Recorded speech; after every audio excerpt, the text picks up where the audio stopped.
Graças a Deus que você chegou na casa do Senhor. Que bom que você está aqui. Eu tenho certeza que Deus vai falar ao seu coração nessa noite. Amém? Você está feliz? Embora o frio, você tem que estar feliz. Amém? Glória a Deus. Água abençoada. Alguém lembra de hoje de manhã sobre a água? Quem lembra de manhã sobre a água? Está com sede, Paulo? Quem está com sede? Está com sede? Eu tenho uma fonte chamada Jesus Cristo que jorra 24 horas por dia, 7 dias por semana. A fonte que mata a sede, que mata e sacia a nossa sede, que é Jesus Cristo. Amém? Glória a Deus. Eu gostaria de falar um pouquinho sobre um tema muito gostoso. E esse tema é Jesus Cristo, lógico. Para ser gostoso tem que ser Jesus Cristo. E o grande detalhe de hoje, o tema de hoje é Jesus, uma âncora segura. Quem tem Bíblia impressa? Impressa. Isso, a Bíblia impressa. Abra aí em Atos capítulo 27. Quem tem a Bíblia digital? Isso, abra também aí em Atos 27.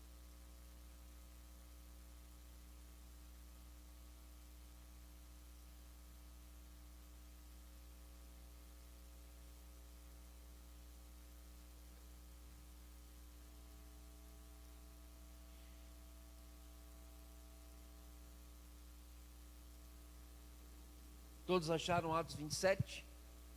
Tem uns que são rápidos, porque a Bíblia digital colocou lá, já aparece.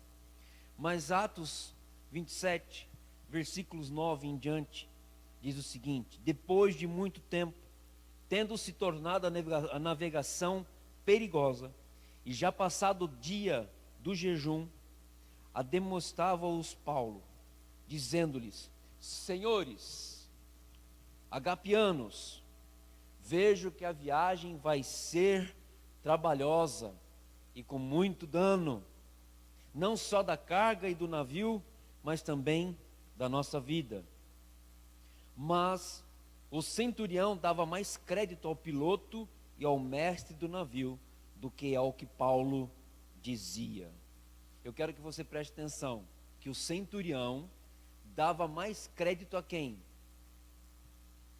Ao piloto do navio, ao invés daquilo que Paulo estava falando para ele. E hoje nós vamos falar exatamente sobre isso. Jesus, uma âncora segura. Eu quero que você feche seus olhos nesse momento, nós vamos orar. Pai, nós te louvamos nesta noite, por tudo que o Senhor tem feito por nós. Neste momento que a tua palavra está aberta, que a tua palavra tem as letras escritas, prontas para falar conosco. Que o Senhor venha, ó Deus, falar com cada um aqui, para a tua honra e para a tua glória. Ó Deus, não fale somente com os que estão aqui, mas aqueles que estão assistindo esse vídeo também, que o Senhor venha falar com cada um deles. Deus, que toda ação do inimigo para minar o fruto dessa sua palavra, Senhor, que será ministrada agora, caia por terra em nome do Senhor Jesus. Mas, ó Deus, que o teu Espírito Santo tenha total liberdade de passear aqui no nosso meio. E que o Senhor venha falar conosco, em nome do nosso Senhor e Salvador Jesus Cristo. Toda a igreja diz: amém. Queridos, aqui é um texto muito lindo, que fala da vida de Paulo. Por que que nós temos este momento de falar da vida de Paulo? Atos 27 e Atos 28 são os momentos finais da vida de Paulo, quando ele estava partindo para a Itália. Ele ia para Roma, e lógico, ali ele ia ser morto. Então existem algumas coisas importantes que a gente tem que olhar aqui e ver durante o período da viagem de Paulo para a Itália. Durante a ida de Paulo para a Itália, ocorreu uma tempestade. E aqui o foco que eu quero passar para você são os tipos de tempestades que nós enfrentamos. Então olha só, a primeira tempestade que nós enfrentamos é a que nós criamos. Nós criamos tempestades. Quer um exemplo? Sansão criou uma grande tempestade quando desobedeceu princípios, valores importantes daquilo que ele tinha que obedecer como nazireu. Tempestades causadas por Deus para a sua honra e glória. Quer um exemplo? É o caso de Jesus no mar da Galileia, quando se levantou o vento e as ondas do mar se agitavam. E o que aconteceu ali? Jesus no barco acalmou a tempestade. A tempestade causada por pessoas. Um exemplo, Paulo e Silas presos, em Atos capítulo 16. Paulo e Silas estavam o quê? Presos. E ele, quando estavam presos, ele foi lançado na prisão, foi porque alguém mandou prender Paulo e Silas. Mas nós sabemos também que nem Paulo e nem Silas ficaram presos ali. Por quê? Porque aconteceu um terremoto, as cadeias caíram dos seus pés e das suas mãos, e ele foi liberto. Por que eu dei esses 3 tipos de tempestade? Eu vou dizer para você e você pode responder. Você gosta de tempestade? Sim ou não? Não. Igualzinho a tempestade que nós tivemos na semana passada. Quem lembra da semana passada? Exatamente há uma semana atrás. Nós estávamos aqui, tudo certinho. A hora que o Carlos saiu, falou assim: Dinei, manda o povo embora que vai vir tempestade. E veio.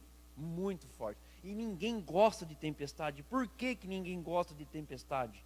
Porque nós não fomos criados para passar por tempestades, para viver em tempestades.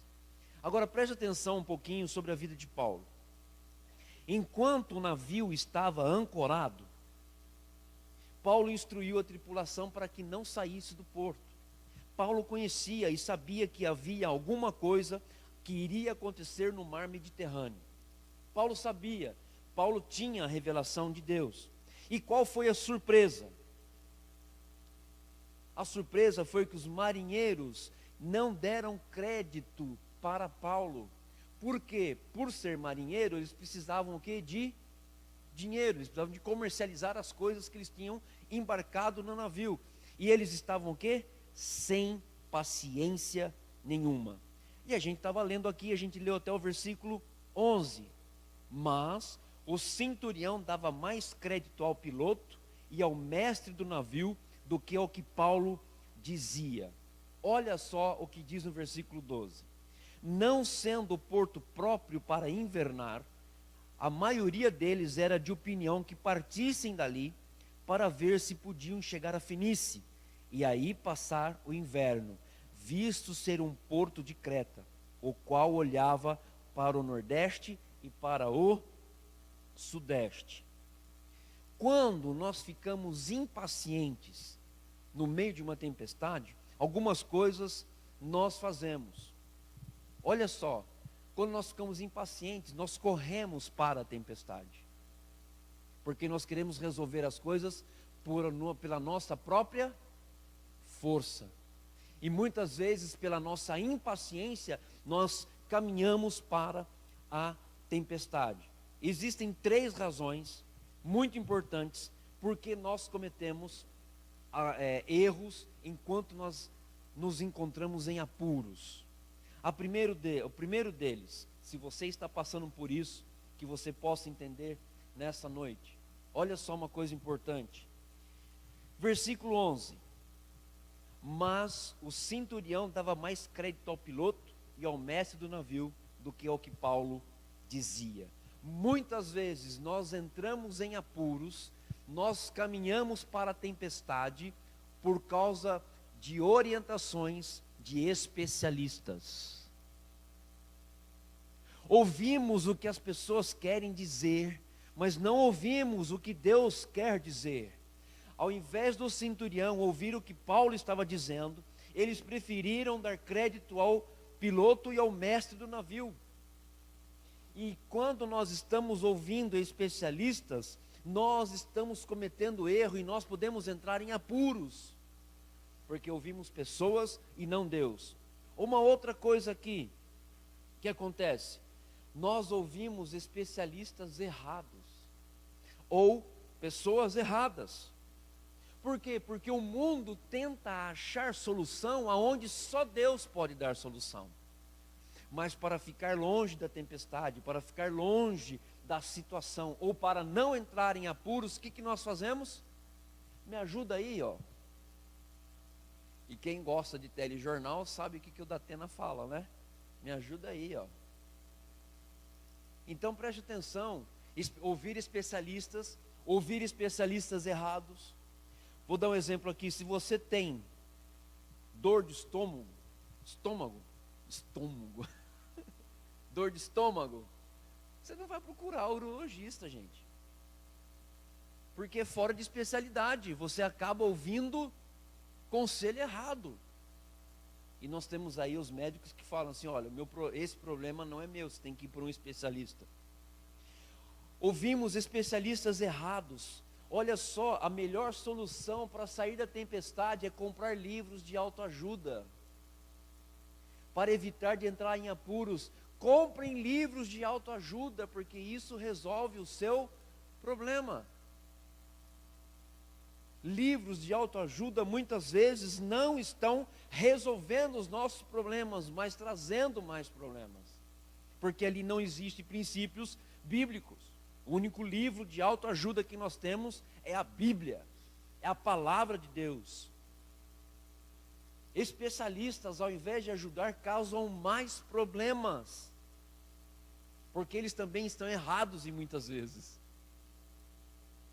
Nós precisamos procurar ouvir a voz de Deus. Procure ouvir como ovelha a voz do seu pastor. Procure entender o que está acontecendo e que você possa receber a orientação correta. A orientação de especialistas é algo que nós ouvimos errado. A segunda coisa que acontece, ouvimos ou nós nos orientamos pelo que a maioria diz. Gente, está errado. A maioria não tem razão. A maioria não tem razão. Somente Deus tem razão. Por que eu falo isso? Jesus disse que nos últimos dias vão dizer: olha, Jesus está ali, a maioria vai ali. Olha, Jesus está do outro lado, a maioria vai daquele lado. Olha, Jesus está aqui, a maioria vai aqui. E isso causa grandes tempestades na nossa vida, por ouvir a voz da maioria. Olha o versículo 12 que ela diz: não sendo porto próprio para invernar, a maioria deles era de opinião que partissem dali. Não estou tirando aqui aquilo que está escrito em Provérbios: na multidão de conselhos há sabedoria. Mas os conselhos aqui não é de qualquer pessoa, são de pessoas capacitadas, pessoas que têm temor a Deus, pessoas que sabem ouvir a voz de Deus e têm temor para dar qualquer tipo de conselho. Nós muitas vezes seguimos a maioria. Olha, nós vamos ali, nós vamos seguir. O homem pode fazer planos, mas a resposta certa vem dos lábios do Senhor. Glória a Deus por isso, glória a Deus por isso. Geralmente a maioria vai estar errada. Quer um exemplo claro da Bíblia? Olha só, Moisés conduziu o povo de Israel para fora do Egito, correto? Correto. O que a maioria queria? O que a maioria queria? Moisés, tu trouxe nós aqui para morrer no deserto? Era melhor voltar lá, vamos voltar para trás, porque lá tinha comida, lá tinha carne, lá tinha as coisas boas, lá tinha sustento, aqui no deserto não tem. A maioria queria voltar. A maioria estava correta? Não, não estava correta.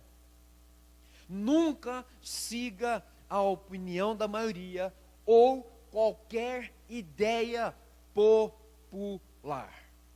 Não siga, siga a Bíblia. Siga o que Jesus quer falar para você. Uma outra coisa que acontece, além de você ouvir especialistas errados, além de você ouvir a maioria, se orientar por isso, muitas vezes nós nos orientamos pelas circunstâncias. Olha o que diz o versículo 3: soprando brandamente o vento sul, e pensando eles ter alcançado o que desejavam, levantaram âncora e foram costeando mais de perto a ilha de Creta. As circunstâncias muitas vezes nos enganam. Muitas vezes vai nos levar a cometer erros. Confiamos na circunstância. Eles confiaram no vento que soprava calmamente. Eu não sou nenhum conhecedor de meteorologia, mas normalmente quando você está no mar que o vento começa a soprar suavemente, pode se preparar que logo em seguida vem uma tempestade ou acontece alguma coisa. É um fato. A Bíblia diz que enquanto eles estavam assim, olha, o vento soprou devagarzinho, então vamos sair daqui e vamos margear a ilha. Muitas vezes nós estamos sendo orientados por circunstâncias. Muitas vezes as circunstâncias parecem até favoráveis, mas no fundo não são favoráveis. Não são favoráveis. Olha só, muitas vezes nós nos vestimos com a roupa do favoritismo, que se esconde debaixo de circunstâncias devastadoras, colocando a nossa vida em risco, a nossa família em perigo e os nossos entes queridos para a destruição. Nunca ignore o que Deus diz, mesmo que as circunstâncias pareçam contradizê-lo. Nunca ignore o que Deus diz, mesmo que a circunstância esteja o quê? Falando para você que não é assim. Vá no que diz a palavra de Deus. Talvez hoje, eu e você, nós estejamos passando por essa tempestade, por tempestades da vida.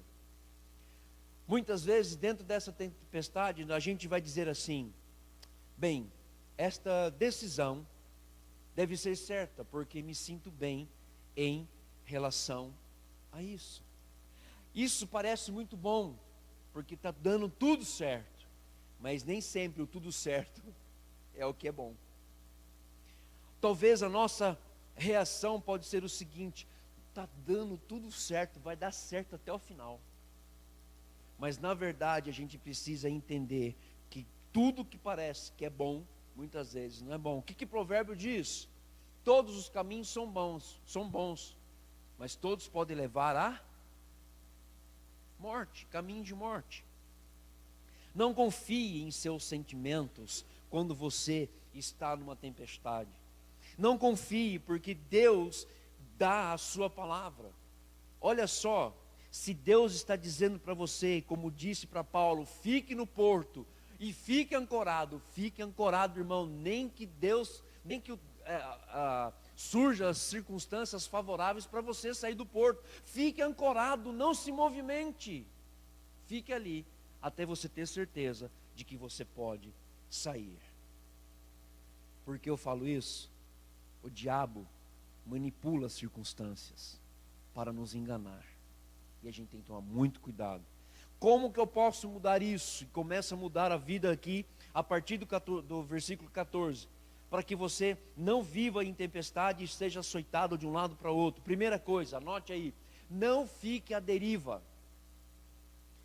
Olha só o que diz o versículo 14. Entretanto, não muito depois, desencadeou-se do lado da ilha um tufão de vento chamado Euroaquilão. E sendo o navio arrastado com violência, sem poder resistir ao vento, cessamos a manobra e fomos deixados levar. Sabe o que significa isso? Soltaram tudo o que tinha que soltar. Soltaram o leme do navio, deixaram o navio ir de acordo com o que o vento soprava. Que não tem o que fazer. Passando sobre a proteção de uma ilhota chamada cauda, a custo conseguimos recolher o bote. E levantando este, usaram de todos os meios para cingir o navio, ou para amarrar o navio. E temendo que dessem na sirte, arriaram os aparelhos e foram ao léu. Ficaram à deriva total. Ficaram à deriva total. Cessaram as manobras. Muitas vezes nós estamos na tempestade e nós estamos nas mesmas condições que essas pessoas. Olha, deixa então a vida me levar, a vida leva eu e acabou. Porque não tem mais o que fazer. Existe sim. O que acontece se você ficar à deriva? As tempestades, ela tem a tendência de nos levar à deriva. A deriva significa abandono do alvo, abandono de relacionamento, abandono da igreja, abandono de tudo aquilo que nós temos como metas, como objetivos e como projeto de vida. As tempestades fazem com que isso seja apagado da nossa mente, do nosso coração.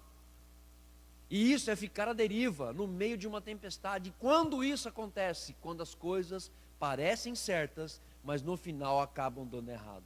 A tempestade chega. Sem as estrelas dos céus e sem uma bússola, se você estiver no mar, por exemplo, você vai ficar à deriva, porque você perde toda a sua orientação espacial. É a mesma coisa o piloto de um avião andando ou pilotando avião à noite. Se ele perder os instrumentos e não tiver nenhuma estrela no céu e nem uma lua para que ele possa ver o horizonte, ele se perde. Ele não sabe se ele está muito alto ou se ele está muito baixo. Isso é ficar à deriva.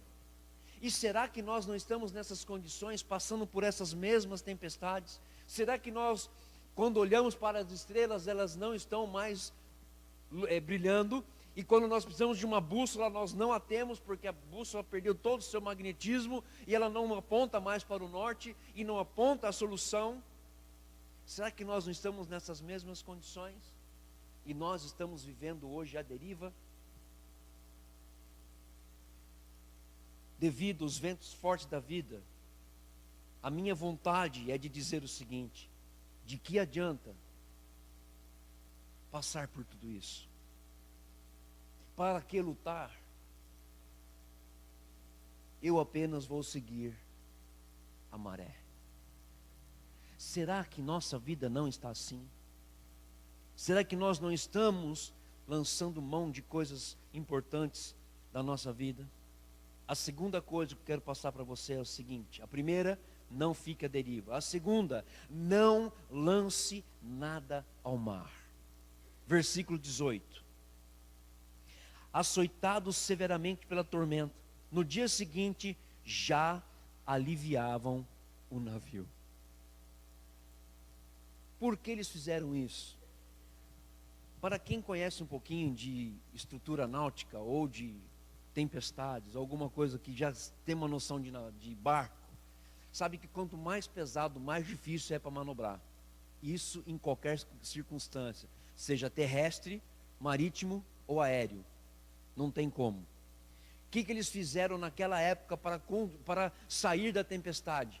Eles começaram a aliviar o barco. Quando nós estamos passando por tempestades, a tendência nossa é lançar coisas fora da nossa vida. É coisas importantes. Lançamos fora valores, lançamos princípios, os quais nos dias que estão ensolarados, nós apegamos eles fortemente, mas nas lutas lançamos eles fora. Sob pressão, queremos lançar mão de tudo, desistir de sonhos, projetos, relacionamentos. Por quê? Porque é muito mais fácil viver sem pressão do que viver na pressão. A terceira coisa que eu quero deixar aqui para você, versículo 20. Não se desespere. E não aparecendo havia já alguns dias, nem sol, nem estrelas, caindo sobre nós grande tempestade. Dissipou-se, afinal, toda esperança de salvamento. Preste atenção, não se desespere. Quando você está entrando numa tempestade, ou você está dentro de uma tempestade, a primeira coisa que você olha para ela e você fala assim: complicou. Perdi a esperança. A primeira coisa é essa perda de esperança. E o detalhe, a nossa tempestade da vida pode durar minutos, segundos, horas ou dias, como durou aqui, como durou na vida de Paulo. Você vai ver que foram mais de 14 dias. E o que acontece? Nós lançamos fora diariamente coisas que não poderiam ser lançadas fora da nossa vida, que no dia de hoje nós poderíamos estar usando para melhorar o nosso relacionamento com Deus. Nunca se esqueça, Deus tem o controle de tudo. Ele tem o controle do sol que brilha, Ele tem o controle das estrelas que brilham, Ele tem controle do dia, Ele tem controle da noite, Ele tem controle das águas, Ele tem controle do vento, Ele tem controle do passarinho, Ele tem controle de tudo aquilo que está na face da terra, que é criado por Ele. Inclusive a minha vida e a sua vida tem controle absoluto de Deus. Tem controle absoluto de Deus. E dentro da tempestade, nunca esqueça, Deus tem um plano. Da mesma forma que tem uma tempestade, é Deus que tem uma solução. É Deus que te dá a esperança. A quarta coisa que aconteceu aqui na vida de Paulo: reaja de maneira diferente diante da tempestade. Versículo 21. Havendo todos estado muito tempo sem comer, Paulo, pondo-se em pé no meio deles, disse: Senhores, na verdade era preciso terem me atendido e não partir de Creta, para evitar esse dano e perda. Mas já agora vos aconselho bom ânimo, porque nenhuma vida se perderá de dentre vós, mas somente o navio. Porque esta mesma noite um anjo de Deus, de quem eu sou e a quem sirvo, esteve comigo, dizendo: Paulo, não temas.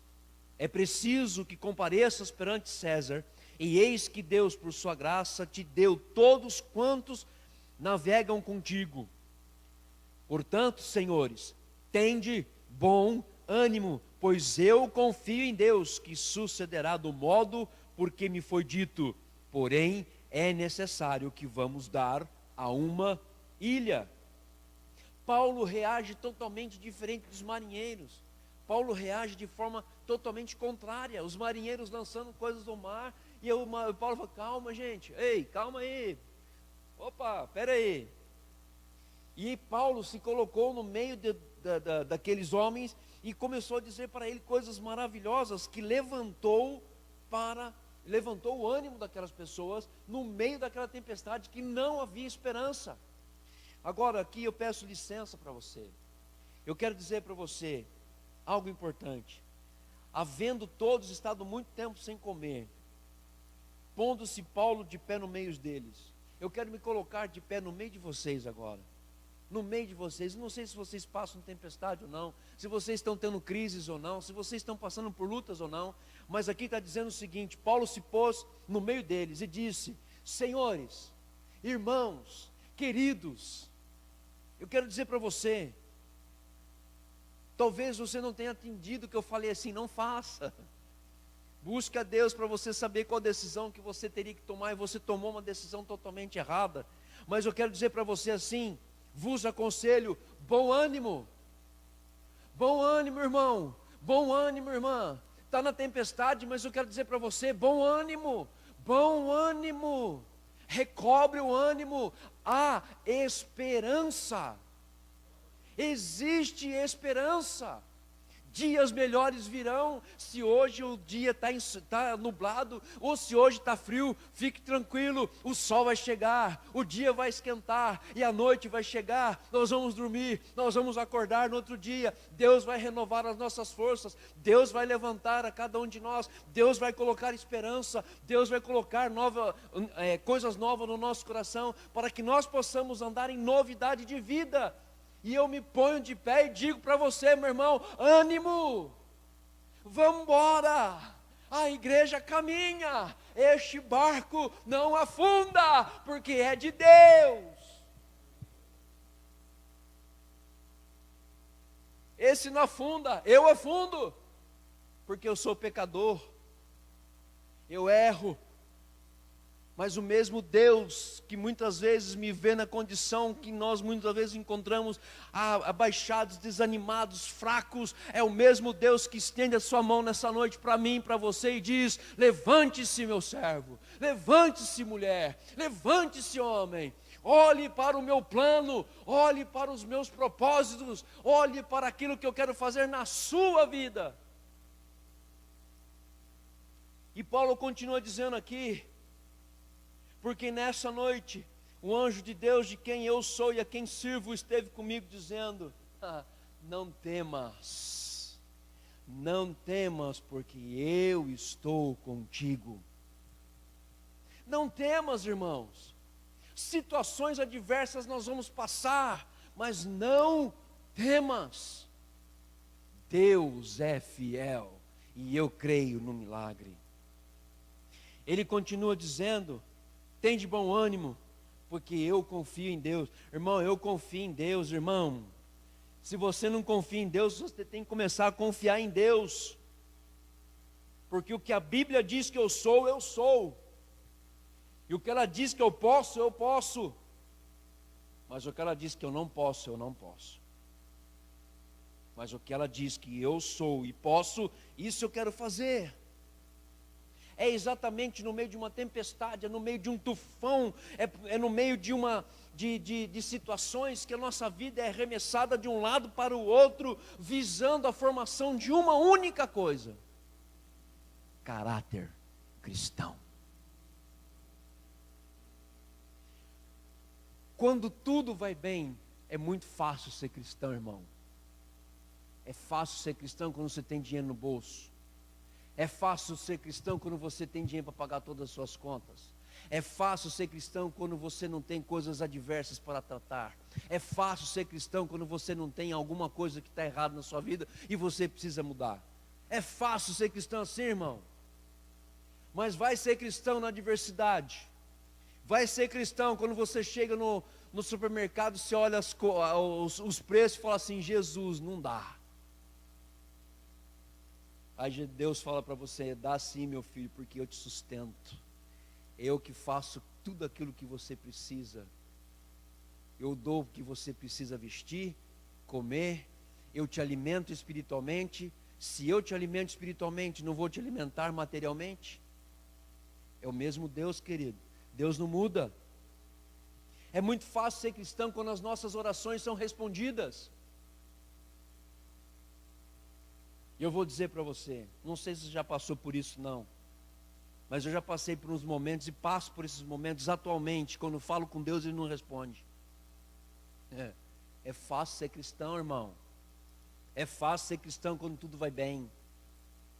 Agora ora a Deus e pede para Ele responder e fala assim: não vou responder. Você acha que estou pregando para quem isso? Para quem que eu estou pregando? Para mim. É fácil quando você fala com Deus e Deus fala assim: Tó, é isso que você precisa. É fácil quando o salário já está aumentando, vem aumentando, você recebe aumentos e aumentos. É fácil. Mas eu quero ver você ser cristão no pouco, para que Deus coloque você no muito. É tempestade. A tempestade, ela forma o nosso caráter. O caráter não é formado na crise, mas é revelado na crise. Quem você é revelado no meio da situação adversa. E é fácil você reconhecer isso. É fácil. Você sabe quem está passando na crise passa bem, e aqueles que ainda não passam bem, que estão sempre murmurando ou falando algumas outras coisas que não glorificam a Deus, irmão. Precisamos reagir de forma diferente. O Paulo reagiu de forma diferente. Paulo começou a fazer as coisas aqui de forma diferente. O que fazer quando as coisas estiverem desmoronando? Ou o que fazer quando você está sendo arrastados pelas dificuldades da vida? Vem uma correnteza muito grande e te leva, e começa a te levar no meio dos entulhos. O que você precisa fazer? Eu preciso lançar âncoras. Salmo, capítulo 125, versículo 1, diz o seguinte: os que confiam no Senhor são como o monte de Sião, que não se abalam. Você confia no Senhor? Eu confio no Senhor. Mas por que eu me abalo? Porque eu ainda não aprendi a lançar o quê? As âncoras. Jesus é a nossa âncora. Anote aí para que você possa colocar isso num lugar fácil de acesso de visão. A primeira âncora que você tem que fazer, eu já estou caminhando para o encerramento, mas a primeira âncora que eu quero passar para você, e você precisa lançar essa âncora na sua vida hoje, a primeira âncora chama promessas de Deus. Primeira âncora está ali. As tempestades nunca devem nos afastar de Deus. Nunca deve nos afastar de Deus. Pelo contrário, ela tem que nos levar para perto de Deus. Abram comigo, Hebreus capítulo 13. Hebreus capítulo 13. Versículo 5. Hebreus 13, 5. Seja a vossa vida sem avareza, contentai-vos com as coisas que tendes, porque ele tem dito: de maneira alguma te deixarei, nunca jamais te abandonarei. Essa é uma das âncoras que nós precisamos lançar no meio das tempestades. De maneira alguma te deixarei, nunca jamais te abandonarei. Olha só o que diz também em Mateus capítulo 28, versículo 20. Vou ler do 18 em diante, que diz assim: portanto, ide e fazei discípulos de todas as nações, batizando-os em nome do Pai, do Filho e do Espírito Santo, ensinando-vos a guardar todas essas coisas que eu vos tenho ensinado, porque eu estou convosco até a consumação do século. Eis que eu estou convosco. Promessa de Deus, lance isso na sua vida hoje. Promessa de Deus. Jesus diz: eu estou convosco, irmão. Eu estou convosco. Nunca te deixarei, nunca desampararei. Eu estou convosco. João capítulo 14, versículo 16. Abram lá comigo. João capítulo 14, versículo 16. Olha que coisa linda. E eu rogarei ao Pai. O que ele roga ao Pai? Para dar outro Consolador, a fim de que esteja para sempre convosco. Dá um cutãozinho, cutuca a pessoa que está ao seu lado assim: você não está só. Fala assim, ó: você não está só. Você não está só. O Espírito Santo, Ele já veio, Ele já está presente no teu coração, está no teu coração. Você não está só. Você não está só. Essa é a primeira âncora, as promessas de Deus. Desculpa, a presença de Deus. A segunda âncora que eu quero que você lance agora chama-se propósito de Deus. Dizendo, versículo 24 de Atos 27: Paulo, não temas, é preciso que compareças perante César, e eis que Deus, por sua graça, te deu todos quantos estavam navegando contigo. Era propósito de Deus enviar Paulo para Roma.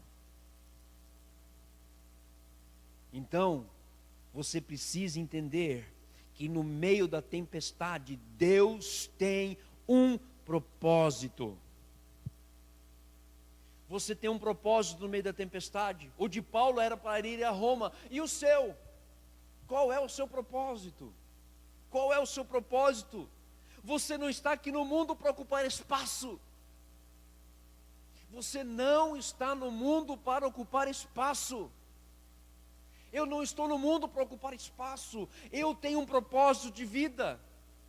Deus me deu um propósito de vida. Você pode até rejeitar o seu propósito. E eu vou dizer para você, que quando você rejeita o seu propósito, você se sente vazio. Existe um vazio quando você não entende o seu propósito de vida, ou quando você não tem o propósito de vida. Mas o propósito de Deus, não só para a minha vida, mas para a sua vida, o primeiro propósito de vida é adorar a Ele em espírito e em verdade. O segundo propósito da minha vida é levar o amor de Jesus para as pessoas que ainda não conhecem a Jesus Cristo. E um dos propósitos da minha vida, Senhor, eu quero fazer a Tua vontade. Se você não tem isso na sua vida, você vai enfrentar tempestades e lutas sem fim. A primeira âncora, presença de Deus. A segunda âncora, o propósito de Deus para a sua vida. E último, a terceira âncora são as promessas de Deus. Muitas vezes passamos por lutas, passamos por tempestades, passamos por situações desfavoráveis, porque não conhecemos as promessas de Deus.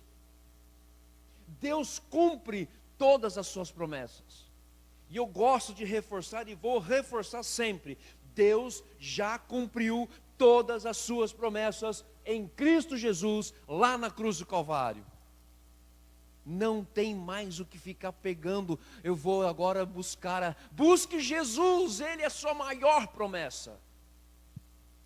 E a sua promessa é estar com Deus, viver para Jesus, experimentar Jesus, amar Jesus com todo o seu ser, estar apaixonado por Jesus, se entregar de corpo e alma para Jesus. Isso é promessa cumprida lá na cruz do Calvário.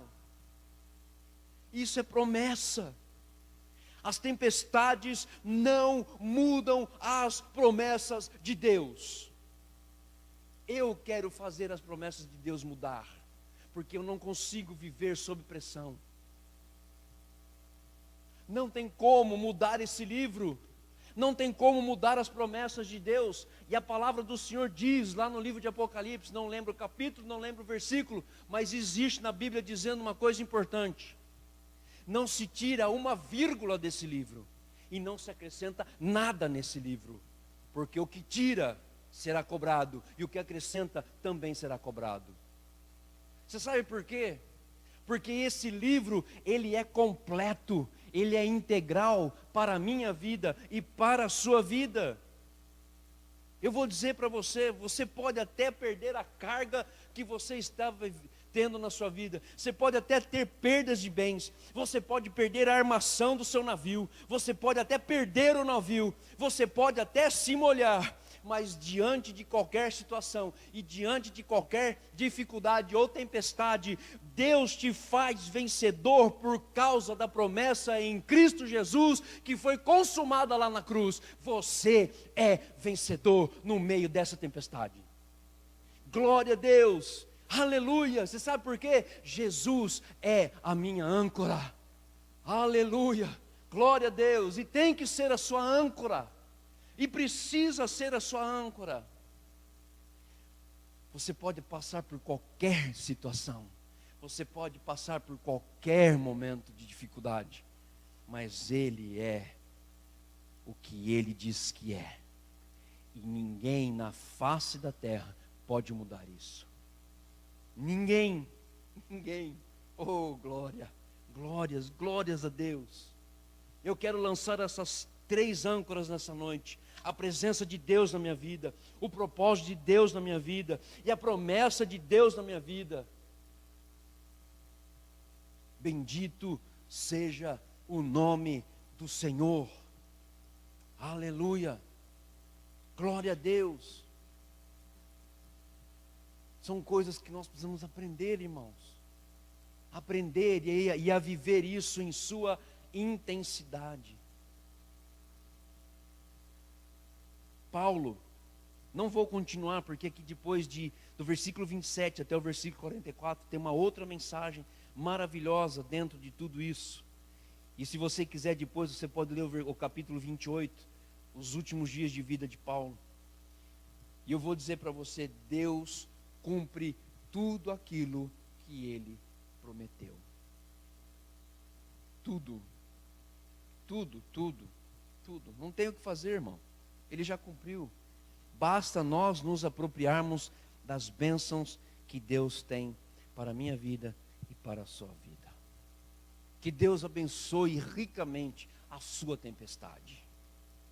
Os problemas que vocês passam, as crises que vocês passam, porque é na crise que você cresce, é na crise que o teu caráter é revelado e você é mudado por Deus. É na crise que você lembra de que você tem Deus como sua presença, que você tem Jesus, você tem o propósito de Deus na sua vida e você tem as promessas de Deus na sua vida. Que Deus possa falar muito ao seu coração nessa noite e continuar falando ao seu coração, em nome de Jesus. Amém? Feche seus olhos, nós vamos orar.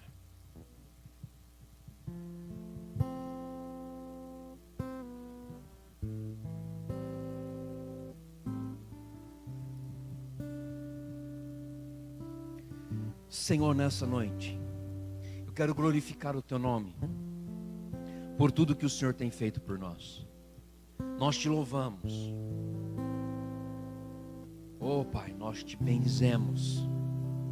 Nós exaltamos o Teu nome. Nós glorificamos o Teu nome. Porque, ó Deus, em João capítulo 14, no versículo 6, diz que o Senhor estaria enviando o Consolador, a fim de que Ele esteja conosco. Que o Senhor já fez isso.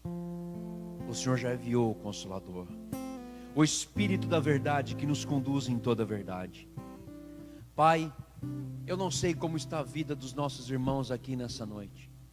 Eu não sei quais são as dificuldades que eles enfrentam. Eu não sei quais são as tempestades. Mas uma coisa eu quero dizer, Pai, que através dessa tempestade que cada um possa estar passando nessa noite, o Senhor possa levantar homens e mulheres guerreiros em oração, guerreiros e guerreiras, ó Deus, para enfrentar as dificuldades da vida. Que o Senhor molde o nosso coração, que o Senhor molde a nossa vida em todo o tempo. Nós te louvamos, Deus, porque eu sei que o Senhor tem feito grandes coisas, e coisas maravilhosas o Senhor tem feito. Pai, bendito e exaltado seja o nome do Senhor. Muitas vezes, ó Deus, no meio da tempestade, nós estamos com a sensação de estarmos sozinhos, ausentes de tudo e de todas as coisas. Mas, ó Deus, nessa noite o Senhor revela que o Senhor não nos deixa sozinho no meio da tempestade. O Senhor não nos deixa sozinho. Senhor, faça com que a presença do Senhor venha a ser real em nossa vida. Faça com que os propósitos venham ser revelados em cada vida aqui, e que as promessas de Deus venham se cumprir a cada manhã. E eu peço a Deus, em nome de Jesus, que as misericórdias do Senhor se renove a cada manhã. Obrigado a Deus por tudo que o Senhor tem proporcionado a cada um de nós. Somos gratos a Ti. Exaltamos, te bendizemos o Teu nome para todo sempre. Independente se nós estamos na tempestade, nós exaltamos o Teu nome. Te glorificamos, ó Deus, por tudo, para a Tua honra, para a Tua glória e para o Teu louvor.